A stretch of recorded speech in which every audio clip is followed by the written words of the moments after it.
सो ये है इन्फिनिक्स की तरफ से लॉन्च किया गया latest budget smartphone which is Infinix smart 7 HD and ये वाला स्मार्टफोन फ्लिपकार्ट में मिलने वाला है from 4th May at the special launch price of 5,399 rupees, मतलब अंडर 5,500 में आपको मिलेगा। सो ये रहा इसका फ़ोन। इसका जो अनबॉक्सिंग वीडियो है वो मैं मेरे चैनल पर डाल दिया हूँ, तो आप जाके चेकआउट कर सकते हैं, जहाँ पर आपको इस फ़ोन के बारे में बहुत सारा इन्फॉर्मेशन मिलेगा। एंड इस वीडियो में बात करने वाला हूँ कुछ useful tips and tricks and features के बारे में जो आपको इस इन्फिनिक्स स्मार्ट 7 HD फ़ोन में मिलने वाला है। एक्चुअली ये एक बजट कैटेगरी स्मार्टफोन है, फिर भी मुझे लगता है इन्फिनिक्स ने यहाँ पर बहुत सारे अच्छे अच्छे फीचर्स दिया है। सबसे पहले जिस चीज़ के बारे में बात करेंगे वो है इसका फिंगरप्रिंट स्कैनर। यहाँ पर पीछे एक फिंगरप्रिंट स्कैनर मिलता है and as you can see it works almost 10 out of 10। जी हाँ, ये फास्टेस्ट तो नहीं है बट ओवरऑल ये फिंगरप्रिंट स्कैनर काफ़ी अच्छा काम करता है। उसके साथ साथ फेस अनलॉक का भी फीचर अवेलेबल है, तो अगर आप चाहते हैं तो फेस अनलॉक के माध्यम से भी अपने फ़ोन को अनलॉक कर सकते हैं। तो ओवरऑल सिक्योरिटी के मामले में ये डिवाइस काफ़ी बढ़िया है। यहाँ पर इस डिवाइस में FM रेडियो का सपोर्ट दिया गया है जो काफ़ी इंपॉर्टेंट होता है बहुत किसी के लिए। तो आप हेडफोन जैक लगा के, मतलब हेडफोन लगा के FM रेडियो का भी सुविधा ले सकते हैं। एक चीज़ यहाँ पर बताना जायज़ है, यहाँ पर जो वाईफाई कनेक्टिविटी है वो ओनली फॉर सिंगल बैंड, मतलब 2.4 गीगाहर्ट्ज़ में काम करता है। मेरे घर में 5 गीगाहर्ट्ज़ वाईफाई बैंड भी है, लेकिन यहाँ पर इस डिवाइस में 5 गीगाहर्ट्ज़ वाईफाई सपोर्ट नहीं करता है। इस डिवाइस में रैम एक्सपेंशन का भी सपोर्ट मौजूद है। उसके लिए आप दो तरीके से इसको एक्सपैंड कर सकते हैं। एक तो माई फोन में जाके उसके बाद यहाँ पर 2GB प्लस 2GB रैम जो है वहाँ पर टैप करके आप डायरेक्टली मेमोरी फ्यूशन में आ सकते हैं। नहीं तो और एक ऑप्शन है, सेटिंग्स के नीचे यहाँ पर एक ऑप्शन मिलता है विच इज स्पेशल फंक्शंस।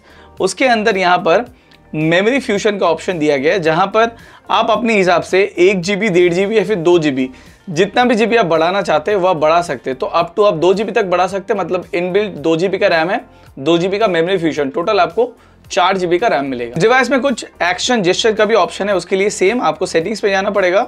उसके बाद स्पेशल फंक्शंस एंड यहाँ पर action and gesture, double tap to close the screen, तो ये वाला ऑप्शन को आप इनेबल करके रख सकते हैं, मुझे लगता है काफ़ी यूजफुल है। मैजिक जेस्चर, जहाँ पर कोई कंट्रोल आप म्यूजिक कर सकते हैं। 3 फिंगर टू स्क्रीनशॉट, ये भी आप इनेबल करके रख सकते हैं, this are very useful. Smart screen, मतलब स्क्रीन लाइट अप, जब आप डिवाइस को पिक करेंगे ये लाइट अप हो जाएगा। तो चलिए एक एक करके दिखाते हैं आपको। अगर मैं डबल टैप करता हूँ तो स्क्रीन वेक मतलब डार्क मोड में चला जाता है, मतलब बंद हो जाता है। डबल टैप करने से वेक इन भी हो जाता है, तो ये ऑप्शन अवेलेबल है। तो मुझे लगता है डबल टैप वाला ऑप्शन काफ़ी यूजफुल है। 3 फिंगर टू स्क्रीनशॉट, ये वाला भी ऑप्शन काफ़ी बढ़िया है। एंड उसके साथ साथ और एक ऑप्शन है, डिवाइस ऐसे रखा है जब भी आप इसको आप उठाएंगे तो डिवाइस जनरली लाइट अप हो जाता है, तो ये ऑप्शन भी अवेलेबल है। So this are the option जो आप जेस्चर के माध्यम से इस्तेमाल कर सकते हैं। जल्दी से एक बार नोटिफिकेशन पैनल देख लेते हैं एंड यहाँ पर थोड़ा बहुत एडिट ऑप्शन में जाके देखते हैं नोटिफिकेशन पैनल में क्या क्या ऑप्शन अवेलेबल है। तो ये सब ऑप्शंस बाय डिफॉल्ट था, लेकिन अगर आप चाहते हैं तो यहाँ पर बहुत सारा चीज़ें हैं जो आप प्लस करके यहाँ पर डाल सकते हैं। So what I am doing, मैं यहाँ पर जितने भी हैं सबको मैं एक बार प्लस करके डाल देता हूँ और देखता हूँ कितने सारे यहाँ पर नोटिफिकेशन मतलब ऑप्शंस अवेलेबल हैं। तो मैंने यहाँ पर डाल दिया है, इसको बैक करते हैं। तो अभी जैसे आप देख पाएंगे यहाँ पर बहुत सारा नोटिफिकेशन टॉगल आ गया है। अगर इसको हम लोग देखते हैं, सबसे पहले जो इंटरेस्टिंग चीज़ है वो चीज़ है 360 फ्लैश में प्रेस एंड होल्ड करेंगे तब आपको यहाँ पर 360 डिग्री फ्लैश मिल जाता है। मतलब सामने सेल्फी कैमरा में भी फ्लैश है, रियर कैमरा में भी फ्लैश है। खाली यही नहीं, अगर आप चाहते हैं तो खाली सेल्फी कैमरा का फ्लैश इस्तेमाल करना, वो भी आप फ्रंट फ्लैश इस्तेमाल कर सकते हैं, तब रियर कैमरा का फ्लैश नहीं जलेगा। तो मुझे लगता है बजट के हिसाब से यहाँ पर इन्फिनिक्स ने ये वाला फीचर दिया है जो काफ़ी अच्छी बात है। यहाँ पर इनबिल्ट स्क्रीन रिकॉर्डिंग का ऑप्शन अवेलेबल है, तो अगर आप चाहते हैं तो स्क्रीन रिकॉर्डिंग का भी फायदा यहाँ पर उठा सकते हैं। That's a very good add on. उसके साथ साथ और एक option which is the one hand operation, तो आप डायरेक्टली वन हैंड ऑपरेशन को इस्तेमाल कर सकते हैं, कहीं पर भी यहाँ पर रख सकते हैं एंड इसको आप क्लोज भी कर सकते हैं। तो कहीं पर जाने का ज़रूरत नहीं, डायरेक्टली आप नोटिफिकेशन पैनल से ही यहाँ पर वन हैंड जो ऑपरेशन है उसको आप इनेबल डिसेबल कर सकते हैं। किसी भी साइड से आप इसको इस्तेमाल कर सकते हैं, क्योंकि हो सकता है किसी को थोड़ा बहुत छोटा स्क्रीन तब के लिए ज़रूरी है, तो उसके हिसाब से वन हैंड ऑपरेशन काफ़ी यूज़फुल होता है। और एक यहाँ पर काफ़ी इंपॉर्टेंट चीज़ है which is I care and ultra power saving mode. Definitely I care काफ़ी इंपॉर्टेंट होता है, जहाँ पर स्क्रीन थोड़ा सा येलोइश हो जाता है रात को इस्तेमाल करने के लिए, this is a very good option. Ultra power saving mode मतलब अगर आप अपना बैटरी का जो स्टेबिलिटी उसको और भी बढ़ाना चाहते हैं तब आप डेफिनेटली यहाँ पर बढ़ा सकते हैं। ये वाला जो पार्ट है दिस इज़ वेरी इंटरेस्टिंग, जहाँ पर मैक्सिमम ऐप्स यहाँ पर नहीं चलेगा, कुछ सिलेक्टेड ऐप्स चलेगा एंड आप अपने हिसाब से इस ऐप्स को एडिट भी कर सकते हैं। चाहे तो इसको यहाँ से क्विट करके नॉर्मल मोड में भी आ सकते हैं। आजकल हम लोग बहुत ज़्यादा डार्क मोड इस्तेमाल करते हैं, तो एक बार नोटिफिकेशन पैनल में देख लेते हैं यहाँ पर कोई डार्क मोड का ऑप्शन है कि नहीं। जी नहीं, यहाँ पर तो डार्क मोड का ऑप्शन फॉर द टाइमिंग मुझे नहीं मिल रहा है। तो हम लोग डायरेक्टली जाते हैं सेटिंग्स पे, उसके बाद हम लोग चले जाते हैं डिस्प्ले एंड ब्राइटनेस में। तो यहाँ पर डार्क मोड का ऑप्शन अवेलेबल है। तो अगर आप चाहते हैं तो आप डार्क थीम बेसिकली इसको बोलते हैं, तो डार्क थीम को इस्तेमाल कर सकते हैं, जिससे मुझे लगता है बैटरी कंजम्पशन भी थोड़ा सा कम होता है एंड ज़्यादा आंखों में भी नहीं चुभता। मैं जनरली मेरे फ़ोन्स जितने भी है मोस्टली डार्क मोड में इस्तेमाल करता हूँ, ये मुझे काफ़ी अच्छा लगता है। जो एडेप्टिव ब्राइटनेस मतलब ऑटो ब्राइटनेस का ऑप्शन है वो मुझे यहाँ पर कहीं पर नहीं मिला। यहाँ पर आप अप डाउन कर सकते हैं, लेकिन ऑटोमेटिक जो ब्राइटनेस है उसको इनेबल डिसेबल करने के लिए आपको डायरेक्टली जाना पड़ेगा सेटिंग्स पे। मैंने अभी तक जितना देखा है वहाँ पर आपको जाना पड़ेगा डिस्प्ले एंड ब्राइटनेस एंड यहाँ पर आपको एडेप्टिव ब्राइटनेस का ऑप्शन मिलता है। सो यहाँ से आप उसको इनेबल डिसेबल कर सकते हैं। जनरली ये नोटिफिकेशन पैनल में ही रहता है, बट फॉर द टाइमिंग यहाँ पर तो मुझे नहीं मिला है। इस डिवाइस में कास्ट स्क्रीन का भी ऑप्शन अवेलेबल है। उसके लिए आपको डायरेक्टली जाना पड़ेगा सेटिंग्स में, उसके बाद यहाँ पर मोर कनेक्शन के अंदर आपको मिल जाता है कास्ट स्क्रीन का option.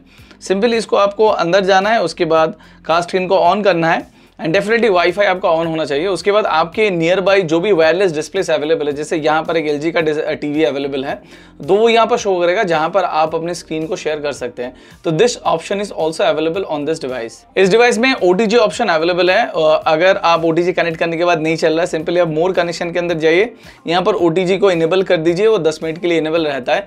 This is a very good add on, क्योंकि जनरली बजट कैटेगरी में OTG नहीं रहता है, लेकिन यहाँ पर आप OTG मतलब पेन ड्राइव्स भी अटैच कर सकते हैं। अगर आप चाहते हैं तो कीबोर्ड माउस भी इसमें अटैच कर सकते हैं। थोड़ा बहुत कस्टमाइजेशन का ऑप्शन देख लेते हैं। यहाँ पर प्रेस एंड होल्ड करने के बाद आपको wallpaper, widgets, X theme and menu मिल जाता है। एक्स थीम के अंदर जाने के बाद यहाँ पर आपको मिल जाता है अपने हिसाब से कोई भी चीज़। आप यहाँ पर बहुत सारा वॉलपेपर्स है। उसके बाद अगर आप चाहते हैं तो यहाँ पर आपको थीम मिल जाएगा।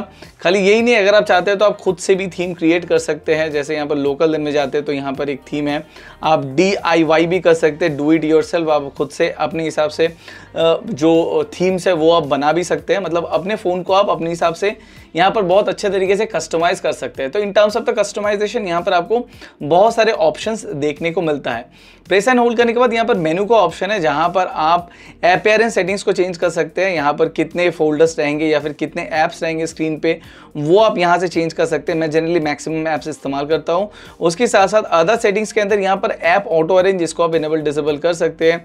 उसके बाद इन्फिनिटी स्क्रॉल है, फोल्डर स्क्रॉलिंग है, फ्रीजर को अगर आप रखना चाहते हैं या फिर नहीं रखना चाहते यहाँ से आप रख सकते हैं। जहाँ तक फ्रीजर का बात आई गया, मैं आपको दिखा देता हूँ what is the freezer called. तो ये बेसिकली एक फ्रीजर एप्लीकेशन है, जहाँ पर आप चाहे तो कोई भी एप्लीकेशन, फॉर एन एग्जाम्पल ये एप्लीकेशन आपको जरूरत नहीं है, आप इसको इसके अंदर डाल दो। ये जा रहा है क्या?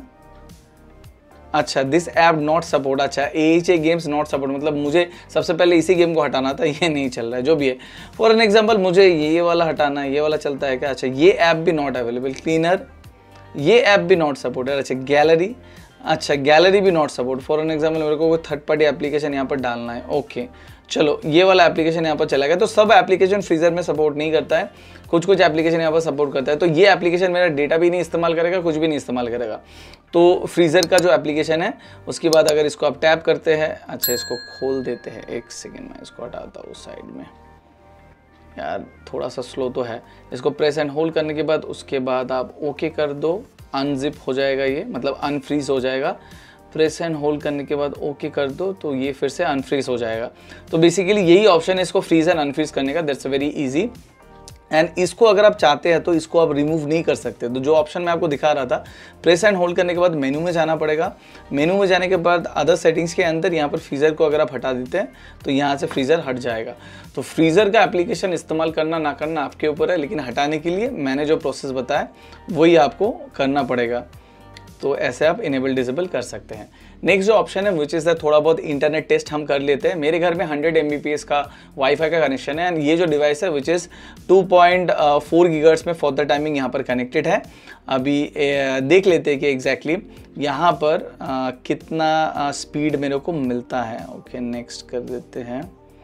Allow all the time for the timing कर देते हैं, बैक करते हैं। ओके चलो कंटिन्यू, बहुत कुछ देना पड़ता है। अभी चलो मैं इसका टेस्ट स्टार्ट करता हूँ और देखते हैं। मेरे घर में अलायंस ब्रॉडबैंड है एंड अभी इन्फिनिक्स का स्मार्टफोन यहाँ से कनेक्टेड है। सो यहाँ पर स्पीड डेफिनेटली काफ़ी कम मिल रहा है, इतना कम तो होना नहीं चाहिए।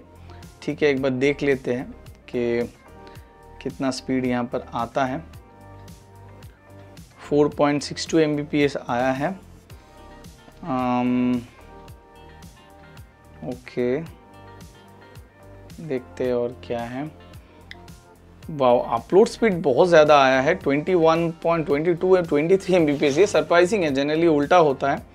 मैं एक बार मैं टेस्ट करके देखता हूँ। मुझे लगता है इतना कम लाइक डाउनलोड स्पीड होना नहीं चाहिए, लेकिन यहाँ पर डाउनलोड स्पीड काफ़ी कम, अभी थोड़ा सा बढ़ रहा है। तो क्योंकि इतना कम तो जनरली होना नहीं चाहिए। चलो ये वाला स्मार्टफोन में भी मैंने 2.4 गीगाहर्ट्ज़ इंटरनेट मैंने यहाँ पर कनेक्ट किया है। मैंने 5 गीगाहर्ट्ज़ नहीं कनेक्ट किया, 2.4 गीगाहर्ट्ज़ से कनेक्ट किया है। मैं इसमें एक बार देखता हूँ इस डिवाइस में कितना स्पीड फॉर द टाइमिंग दिखा रहा है। ये भी अलायंस ब्रॉडबैंड पे भी कनेक्टेड है। सो वाओ 27 Mbps से भी आ रहा है। ओके यहाँ पर भी ऐसे ही कम है। तो 2.4 गीगाहर्ट्ज़ में डेफिनेटली स्पीड काफ़ी कम है, बट सेकेंड टाइम मैंने जब ट्राई आउट किया, अपलोड 27 Mbps काफ़ी, डाउनलोड 8.34 Mbps आया है। एंड यहाँ पर डेफिनेटली ये एक्सपेंसिव डिवाइस है, लेकिन मैं जस्ट आपको कॉन्टेक्स्ट में दिखा रहा हूँ कि जनरली ये एक प्रीमियम डिवाइस है जहाँ पर आपको लगभग 39-40 Mbps मिल रहा है एंड यहाँ पर 52 Mbps के आसपास आपका स्पीड मिल रहा है। तो चलो मैं एक बार ना आपको जो डिफरेंस दिखाता हूँ। फॉर एन एग्जांपल, अगर मैं इसको 5 गीगाहर्ट्ज़ में अपडेट करता हूँ, तो मैं इसको 5 गीगाहर्ट्ज़ बैंड में इसको एक बार कनेक्ट करता हूँ। ये वाला डिवाइस को कनेक्टेड हो गया।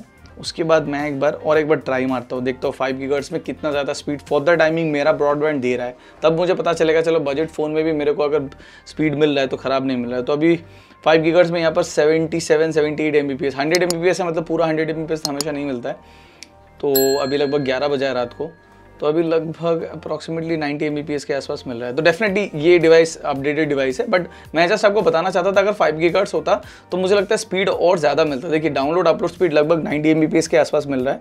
सो मुझे लगता है नो डाउट काफ़ी बढ़िया है। कोलकाता में अलायंस ब्रॉडबैंड का मैं अभी तक इस्तेमाल कर रहा हूँ फ्रॉम लास्ट 3-4 ईयर्स। मुझे इसका सर्विस काफ़ी अच्छा लगा। सो ये आप इसके रेफरेंस में कंपैरिजन में मत लो, मैं जस्ट मेरा ब्रॉडबैंड का स्पीड क्या है वो मैं आप लोगों को दिखाया, और वैसा बेसिकली ये कंपैरिजन जनरली नहीं था। यहाँ पर आपका फोन मैनेजर का जो एप्लीकेशन है ये मुझे लगता है काफ़ी यूजफुल है अगर आप इसको इस्तेमाल करते हैं। फर्स्ट ऑफ ऑल यहाँ पर जंक फाइल आप डिलीट कर सकते हैं, पावर सेविंग है, फोन बूस्ट आप कर सकते हैं, phone cleaner, antivirus, data manager, WhatsApp clean आप कर सकते हैं, storage cleaner. So you will get lot of options. तो अगर आप ये वाला फोन स्टोरेज वाला ऑप्शन इस्तेमाल करते हैं which is basically called phone master, तो यहाँ पर से आप अपने फ़ोन को बहुत अच्छे से क्लीन कर पाएंगे। नहीं तो यहाँ पर वन टैप क्लीनर तो अवेलेबल है, एक बार टैप करो बहुत अच्छा यहाँ पर एनिमेशन आएगा एंड फ़ोन का बहुत कुछ क्लियर हो जाएगा एंड मेमोरी भी क्लियर हो जाता है, तो फ़ोन थोड़ा सा फास्ट काम करने लगता है। कैमरा के अंदर एक दो फीचर है जो आप इस्तेमाल कर सकते हैं। सिंपली यहाँ पर जाने के बाद ऑटो जो वाटरमार्क है इसको आप इनेबल कर सकते हैं। Touch capture option is also available. उसके साथ साथ फिंगरप्रिंट से अगर आप फोटो उठाना चाहते हैं that option is also available. Customize your volume button से आप शटर भी ले सकते हैं एंड जूम भी कर सकते हैं। तो ये कुछ ऑप्शंस है, those are available in camera application. थोड़ा बहुत सेंसर के बारे में बात कर लेते हैं। इस डिवाइस में देख लेते हैं क्या क्या सेंसर्स फॉर द टाइमिंग दिया गया है। तो यहाँ पर मिलता है accelerometer, light sensor, step counter और प्रॉक्सिमिटी सेंसर। तो जायरो सेंसर डेफिनेटली इसमें आपको नहीं मिलने वाला है। अगर आप साउंड रिकॉर्डिंग करते हैं तो इस डिवाइस में बाय डिफॉल्ट साउंड रिकॉर्डर का भी ऑप्शन दिया गया है। तो अगर आप हाई क्वालिटी साउंड रिकॉर्डिंग करना चाहते हैं वो आप इस डिवाइस में कर सकते हैं। बहुत किसी ने पूछा था इसमें ऑटो कॉल रिकॉर्डिंग का ऑप्शन है कि नहीं। जी हाँ, यहाँ पर ऑटो कॉल रिकॉर्डिंग का ऑप्शन अवेलेबल है। यहाँ पर फ्लैश ऑन कॉल्स अवेलेबल है, उसके साथ साथ यहाँ पर ऑटो कॉल रिकॉर्डिंग का भी ऑप्शन अवेलेबल है दैट यू कैन यूज अगर आप अपने कॉल को रिकॉर्ड करना चाहते हैं तो। और एक सवाल आया था वीडियो कॉलिंग के बारे में। जी हाँ, अगर आप चाहते हैं तो डायरेक्टली डायल से वीडियो कॉलिंग कर सकते हैं, लेकिन ये मीट जो है, मीट एप्लीकेशन आपको इस्तेमाल करना पड़ेगा। गूगल मीट की मदद से आप वीडियो कॉलिंग कर सकते हैं, उसके लिए आपको पहले से लॉगिन करना पड़ेगा। फिंगरप्रिंट की मदद से आप कॉलिंग में बहुत कुछ चेंज कर सकते हैं, मतलब कॉलिंग को और भी आप आसान कर सकते हैं। सिंपली आप यहाँ पर सेटिंग्स पे जाइए, उसके बाद एडवांस सेटिंग्स के अंदर जैसे answer call using fingerprint, record call using fingerprint, power button to end calls, vibrate at the time of answer, call time, reminder, speed dial, ये सभी चीज़ आप एडवांस सेटिंग्स के अंदर कर सकते हैं। मुझे लगता है ये सभी बहुत यूजफुल फीचर्स है। एक ऑप्शन मुझे बहुत बढ़िया लगता है इनफैक्ट, ट्रैक रखने के लिए आप कितना, या फिर किसी को अगर फ़ोन दे रहे हैं बच्चे लोगों को, वो लोग कितना फ़ोन क्या चीज़ के लिए इस्तेमाल कर रहे हैं, which is basically called digital Webling and parental controls. तो इसके अंदर आपको पूरा डेटा मिल जाता है कि एग्जैक्टली ये फ़ोन क्या क्या चीज़ के लिए कितना टाइम तक के लिए इस्तेमाल हुआ है। सो मुझे लगता है इससे आपको एक आइडिया पता चल जाएगा, हैबिट पता चल जाएगा इसके यूज़र का जो ये फ़ोन इस्तेमाल करेगा कि वो क्या चीज़ के लिए अपने फ़ोन को ज़्यादा इस्तेमाल करता है। So this is a very good feature to have and मुझे लगता है अगर आप अपने बच्चे को फ़ोन दे रहे हैं तो ये वाला फीचर डेफिनेटली आप चेक कीजिएगा हर 1-2 दिन में, आपको पता चलेगा आपके बच्चे क्या चीज़ में ज़्यादा टाइम स्पेंड कर रहे हैं। साउंड परफॉर्मेंस को इनहेंस करने के लिए यहाँ पर बहुत अच्छा साउंड रेटिंग का ऑप्शन है, उसके लिए आपको जाना पड़ेगा सेटिंग्स में एंड साउंड एंड वाइब्रेशन का यहाँ पर ऑप्शन है। उसके बाद यहाँ पर DTA साउंड का भी ऑप्शन है विच इज़ रियली गुड। तो यहाँ पर आप स्मार्ट म्यूजिक, वीडियो, गेम अपने हिसाब से उसको सेट कर सकते हैं। इवन अगर आप चाहते हैं तो यहाँ पर इक्वलाइजर भी चेंज कर सकते हैं, आपको जैसा इक्वलाइजर पसंद है, जैसा म्यूजिक पसंद है, आप अपने हिसाब से उसको क्रिएट कर सकते हैं। तो मुझे लगता है ये भी काफ़ी एक बढ़िया ऐड ऑन है, अगर आप अपने हिसाब से म्यूजिक को कस्टमाइज करना चाहते हैं वो भी आप इस डिवाइस में कर पाएंगे। और एक सेम ऑप्शन है अगर आप हैप्टिक्स को इनेबल या फिर डिसेबल करना चाहते हैं, साउंड के अंदर यहाँ पर डायरेक्टली ऑप्शन है हैप्टिक को, जहाँ से आप इसको इनेबल या फिर डिसेबल कर सकते हैं। सो गाइज ये था कुछ स्मार्ट फीचर्स जो आपको मिल जाता है इन्फिनिक्स स्मार्ट 7 HD स्मार्टफोन में। मुझे लगता है 5,500 रुपये के नीचे ये स्मार्टफोन आ रहा है स्पेशल प्राइस में, एंड उस प्राइस में इन्फिनिक्स ने यहाँ पर बहुत सारे अच्छे अच्छे फीचर्स प्रोवाइड किए हैं एंड कहीं पर कट एंड कॉर्नर्स नहीं है। इस प्राइस रेंज के हिसाब से I can say you will get lot of things जो एक स्मार्टफोन के लिए ज़रूरी होता है। सो कैसा लगा ये वीडियो डेफिनेटली कमेंट करके बताना। उसके साथ साथ अगर आपको इस डिवाइस के बारे में और भी कुछ जानकारी लेना है प्लीज़ कमेंट करके मुझे बताइए, मैं डेफिनेटली उसका आंसर देने का कोशिश करूंगा। तो इस वीडियो में अभी तक लेते हैं। This your host Ami signing off from dead of hope to see you in my next video. Bye bye.